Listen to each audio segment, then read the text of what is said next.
वालों ने काइगर की मैग्नाइट की तरह ट्राइबर की ग्रेवाइट भी लॉन्च कर दी है, लेकिन जो डिफरेंसेस आपको काइगर और मैग्नाइट में देखने को मिलते हैं वो आपको ट्राइबर और ग्रेवाइट में देखने को नहीं मिलने वाले। इन दोनों गाड़ियों के डायमेंशंस को आप अपनी स्क्रीन पर देख सकते हो, कहीं से भी कोई अंतर नहीं है। अगर मैं जबरदस्ती अंतर खोजने निकलूं तब जाके मुझे नजर आता है कि ग्रेवाइट की लेंथ 2 mm ज्यादा है और हाइट 1 mm ज्यादा है। ये 1 और 2 mm का हम क्या करें, घर बसा लें इसे 1 और 2 mm में।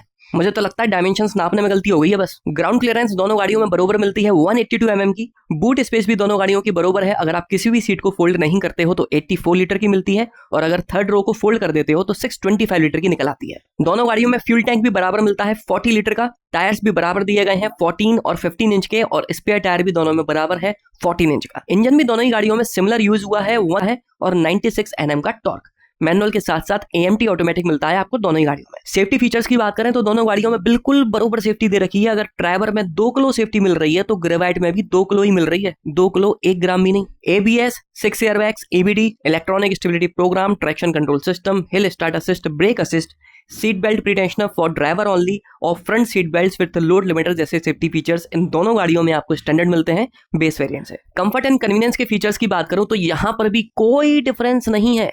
बहुत ध्यान से जाकर आप देखोगे ना तो आपको छोटे मोटे 2-3 डिफरेंस नजर आएंगे, और वो जो फीचर्स हैं वो जिंदगी भर में कभी ऐसा कारण नहीं बन सकते किसी गाड़ी को खरीदने या ना खरीदने का। जैसे कि किसी गाड़ी में टायर रिपेयर किट है तो दूसरी वाली में नहीं है, किसी में लेदर एंड स्यूट सीट्स हैं तो दूसरी वाली में नहीं है। ये छोटे मोटे डिफरेंसेस हैं जो बिल्कुल मैटर नहीं करते। यहाँ पर कुछ लोग सोच रहे होंगे कि नहीं यार, हमें तो बताया गया है कि ग्रेवाइट में ज्यादा फीचर्स मिलते हैं ड्राइवर से, ऐसा कैसे हो सकता है। असल में ग्रेवाइट के लॉन्च इवेंट में एक नया वेरिएंट टेक्ना लॉन्च एडिशन के नाम से लॉन्च किया गया है।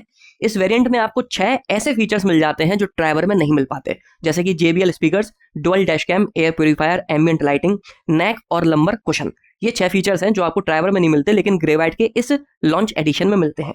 लेकिन ये लॉन्च एडिशन सिर्फ शुरुआती 1001 कस्टमर्स के लिए है, बाकी और किसी के लिए नहीं है। और ये 1001 कस्टमर्स की गिनती किसने देखी भाई, कब शुरू हुई कब खत्म हो गई, वो तो आप बुक कराने जाओगे तो 1001 कस्टमर्स तो खत्म हो भी चुके होंगे। प्राइसेस की बात करते हैं तो दोनों गाड़ियों के मैनुअल ट्रांसमिशन की प्राइसिंग लगभग बराबर ही आप अपनी स्क्रीन पर देख सकते हो। और रही बात ऑटोमेटिक की तो यहाँ पर आपको डिफरेंसेस नजर आएंगे, क्योंकि ग्रेवाइट में आपको ऑटोमेटिक के 2 वेरिएंट मिलते हैं जबकि ट्राइबर में एक सिंगल वेरिएंट मिलता है। यही वजह है इन प्राइस डिफरेंस की ऑटोमेटिक ट्रांसमिशन में। और अगर मैं बात करूं मेंटेनेंस कॉस्ट की तो दोनों गाड़ियों की लगभग बराबर है। निसान और रेनो वाले जो ऑफिशियली क्लेम करते हैं वो आप अपनी स्क्रीन पर देख सकते हो। ग्रेवाइट की है 40 पैसे पर किलोमीटर जबकि ट्राइबर की है 44 पैसे पर किलोमीटर, मतलब कि मात्र 4 पैसे का अंतर है। ये जो मेंटेनेंस कॉस्ट आप अपनी स्क्रीन पर देख पा रहे हो ना, ये तब है जब आप इन दोनों गाड़ियों का मेंटेनेंस पैकेज खरीदते हो।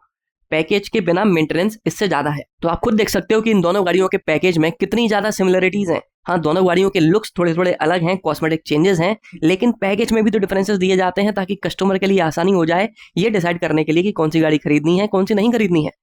इसी मार्केट में ऐसी और भी कंपनीज हैं जो एक ही गाड़ी को 2 नामों से लॉन्च कर रही हैं, रीबेस्ट वर्जन लॉन्च कर रही हैं। उन दोनों गाड़ियों में मतलब कि ओरिजिनल और रीबेस्ट वर्जन में इतने डिफरेंसेस जानकर छोड़े जाते हैं ताकि कस्टमर को आसानी रहे डिसाइड करने में। लेकिन यहाँ तो भाई बिल्कुल सिमिलर पैकेज है। तो अब बात आती है कि भाई साहब खरीदे कौन सी इन दोनों में से। तो मैं आपको ऐसे 5 डिफरेंसेस बताने वाला हूं जिसकी मदद से आपको ये फैसला लेने में थोड़ी आसानी हो सकती है। पहला डिफरेंस है माइलेज। दोनों गाड़ियों के मैनुअल ट्रांसमिशन में तो बराबर माइलेज आपको मिलता है। ग्रेवाइट में 19.3 है तो ट्राइबर में 19 है, लेकिन ऑटोमेटिक अगर आप लेते हो तो ग्रेवाइट में आपको 1.31 kmpl का ज्यादा माइलेज मिल जाता है।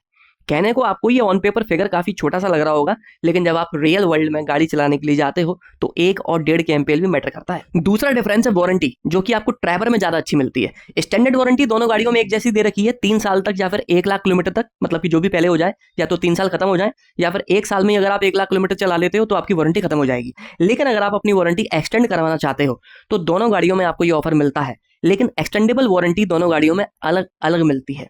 जैसे कि ग्रेवाइट में आप 10 साल तक एक्सटेंड करवा सकते हो या फिर 2 लाख किलोमीटर तक, जबकि ट्राइबर में आप 10 साल तक एक्सटेंड करवा सकते हो या फिर अनलिमिटेड किलोमीटर तक, मतलब कि 10 साल में चाहे आप कितनी भी किलोमीटर गाड़ी चलाओ आपकी गाड़ी वारंटी में ही रहेगी।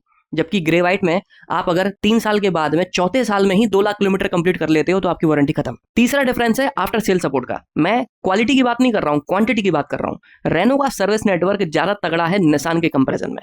रेनो वालों के पास लगभग 200 के आसपास सर्विस सेंटर्स हैं ऑल ओवर इंडिया में, जबकि निसान के पास इस समय लगभग 150 के आसपास है। इन दोनों का ही सर्विस सेंटर अगर आपके शहर में है बहुत अच्छी बात है, लेकिन अगर आप हाईवे ड्राइविंग के लिए कभी जाते हो, बाई चांस कोई प्रॉब्लम होती है, तो आपको एक बार को रेनो का सर्विस सेंटर मिल सकता है, लेकिन निसान का सर्विस सेंटर मिलने के चांसेस थोड़े कम है। चौथा डिफरेंस है रीसेल वैल्यू। आप लोग लगता होगा ना कि भाई रेनो की गाड़ियों की रीसेल ज्यादा अच्छी होती होगी निसान की गाड़ियों से, इंडिया में एटलीस्ट। भाई इसका ठीक उल्टा है। निसान के पास इकलौती ऐसी गाड़ी है मैग्नाइट, जिससे हम रीसेल वैल्यू थोड़ी बहुत ऊपर नीचे नाप सकते हैं। मैग्नाइट की रीसेल वैल्यू काइगर से तो अच्छी है ही, रेनो ट्राइबर से भी ज्यादा अच्छी है। देखो, ट्राइबर से ज्यादा अच्छा होना तो समझ में आता है, ट्राइबर का बॉडी टाइप अलग है, उतना डिमांड में नहीं होता, लेकिन काइगर से अच्छी है मैग्नाइट की रीसेल। अगर ग्रेवाइट थोड़ी बहुत भी चली, ट्राइबर इतनी भी चली, तो ग्रेवाइट आपको ज्यादा अच्छी रीसेल दे सकती है कंपेरेटिवली ट्राइबर के। पांचवा डिफरेंस है प्राइसेस। हाल फिलहाल ग्रेवाइट इंट्रोडक्टरी प्राइसेस में अवेलेबल है, इसलिए ट्राइबर बराबर मिल रही है। कुछ समय के बाद इसके प्राइसेस बढ़ा दिए जाएंगे और ये ट्राइबर से महंगी हो जाएगी। तो अगर आप जल्दी खरीदते हो तो बात अलग है, अगर आप बाद में खरीदते हो तो ग्रेवाइट ट्राइबर से महंगी मिलेगी।